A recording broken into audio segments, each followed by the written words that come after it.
Hamas is doing it again. Trump calls them out, and this is a very serious threat. We're going to start with that. Then we're going to get to Netanyahu. We're going to have MSNBC telling you lies about the Israel conflict. Welcome to the Doug TenNapel channel. I'm going to get you guys. I don't cover that conflict much, but when Trump brings it up, we're going to go in. Let's watch.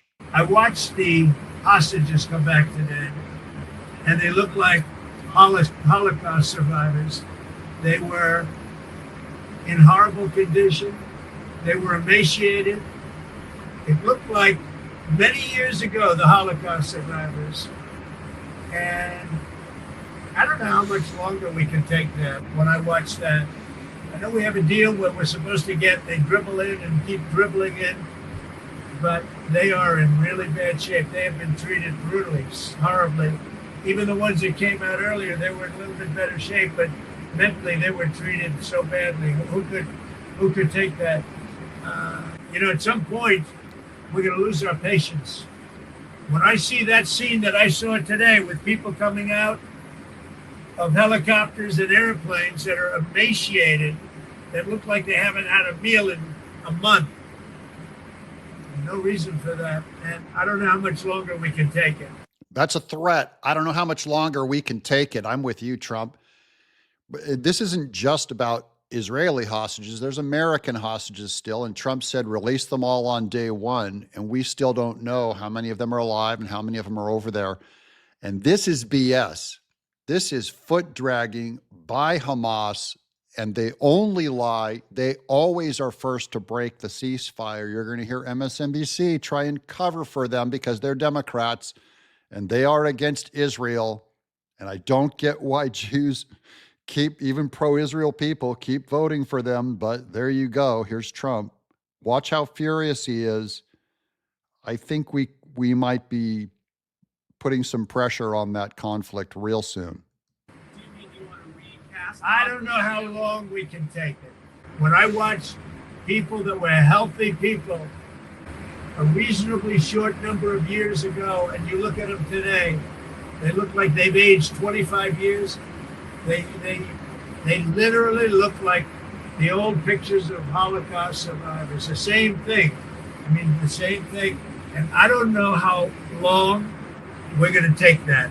That's the threat. He said it 3 or 4 times just in this clip. I don't know how long we're going to take it. He's getting that message back out to them. I'm only playing this clip for you because when we do go in and do something about it, you're going to hear the isolationists on the right, which I disagree with to some degree.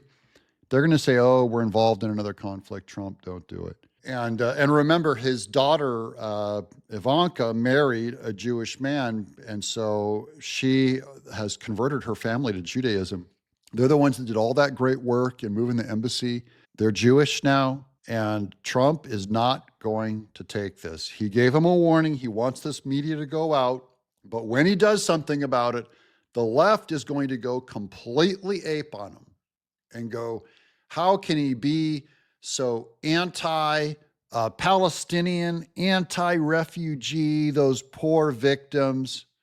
I'm going to show you MSNBC saying exactly that right here. We turn now to breaking news out of the Middle East. Moments ago, the armed wing of Hamas announced that it will be delaying releasing the next round of hostages, which was set to take place on Saturday. Joining us now from Tel Aviv is NBC's Yasmin Vasugian.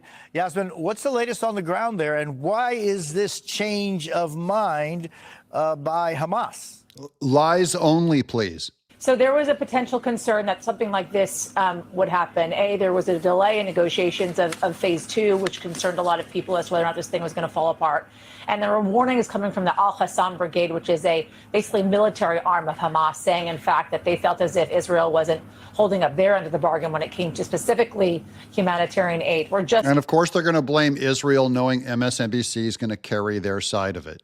That Israel did not hold up their end of providing humanitarian aid, not to victims, to Hamas. They're demanding that Israel provide their soldiers, enemies, sworn enemies of Israel, that said wipe them out, genocidal opponents of Israel.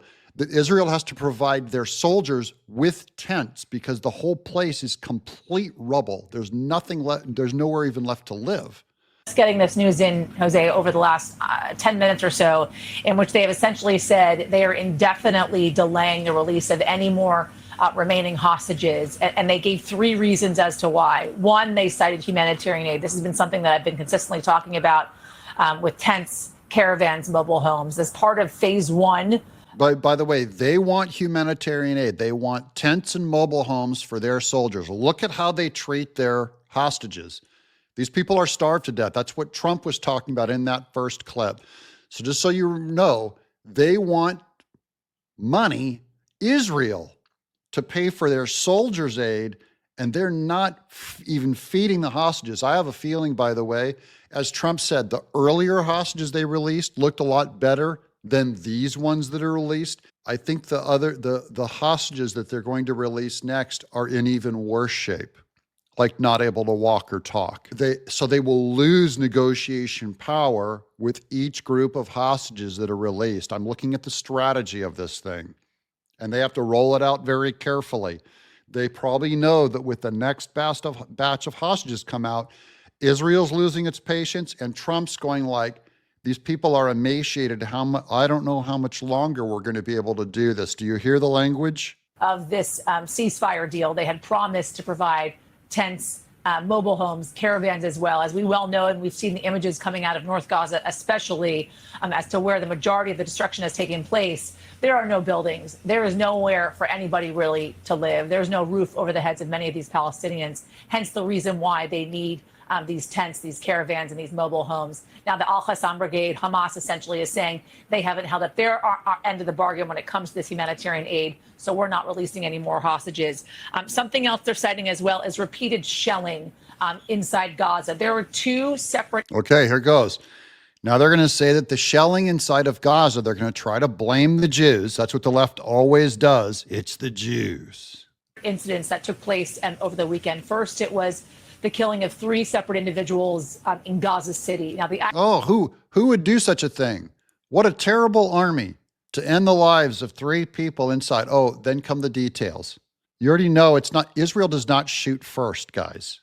Never. IDF is citing that these individuals actually approached IDF military and the border, and they have been warned repeatedly not to approach the IDF, not to. Now, the reason why the IDF, that's Israel's army, the reason why they have to say don't approach our gate and our soldiers is because they walk up with suicide bombs.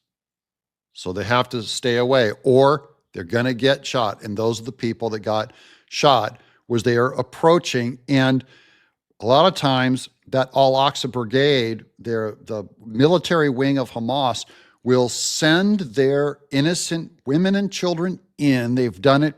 This is how they've been operating for 28 years. They know how to manipulate our media. They send their innocent people in, they get shot, and then they can end negotiations with Israel and say, it's all your fault. You did this. You did this. Approach the military. Because they approached the military, it seems as if they opened fire on these 3 Palestinians and they were subsequently killed. There was another incident in southern Gaza near Khan Yunis, a suburb of Khan Yunis, one of the cities in which some of these hostages have been released from. And that woman was also killed in Khan Yunis. So citing repeated shelling and killings inside Gaza as another one of the reasons.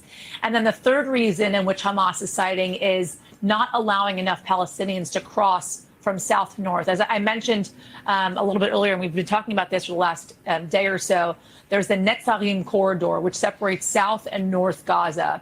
That is where the IDF occupied since the beginning of this war, since essentially October 7th, really. They pulled out of the Netzarim corridor yesterday, allowing free passage of Palestinians from south to north. Now, the Al-Qassam Brigade, Hamas essentially citing that enough Palestinians are not being allowed to cross from south to north. If you remember, hundreds of thousands of Palestinians had to evacuate the north of Gaza during the intense moments of this war, and they went south. They are now going back north to see what has happened to their homes, to preview the destruction, to see what they can find. No, why were the homes destroyed? Because that northern area was where Hamas was hiding their military.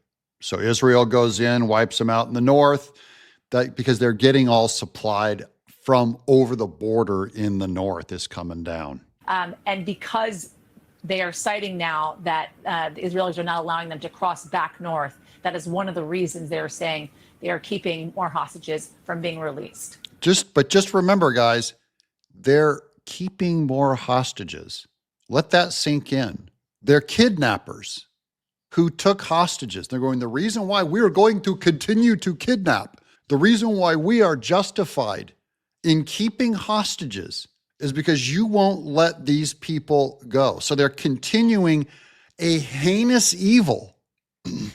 It's like, just think of any evil bad guy saying the reason why we're going to keep performing this evil, like torture and starvation the hostages are innocent people. The reason why we're going to continue to starve innocent people is because you won't let our refugees go from the south to the north. That morally equates the stopping of people walking from south to north with kidnapping and starving an innocent person. Do you see how those are two different things, not morally equivalent at all? We have to go in and take care of the situation. Here's Netanyahu. I'm just going to give you this quick quote from Mario Nawfal on X. Netanyahu to hold emergency meeting over hostage delay. After Hamas announced it was postponing hostage releases, Netanyahu is holding urgent talks with defense leaders. He has moved up a security cabinet meeting scheduled for tomorrow afternoon to the morning to address the crisis. Source is the Times of Israel. I believe there's going to be a military conflict open up. They're going to go in. They're going to have to do more damage or take over the area more. And I believe Trump's going to back them up. That's my opinion on it. Now I've given you guys the update on what's been going on with the hostage release delay. Look for what will the good guys do to get them to release the hostages, or will they just go in and go take care of it Dad's way? One of those two things are going to happen. If they scare Hamas enough, they might release all the hostages, but this does not look good for peace in the world, and we have to go and flex some muscle in there to bring about peace. I'm Doug in exile. What do you guys think?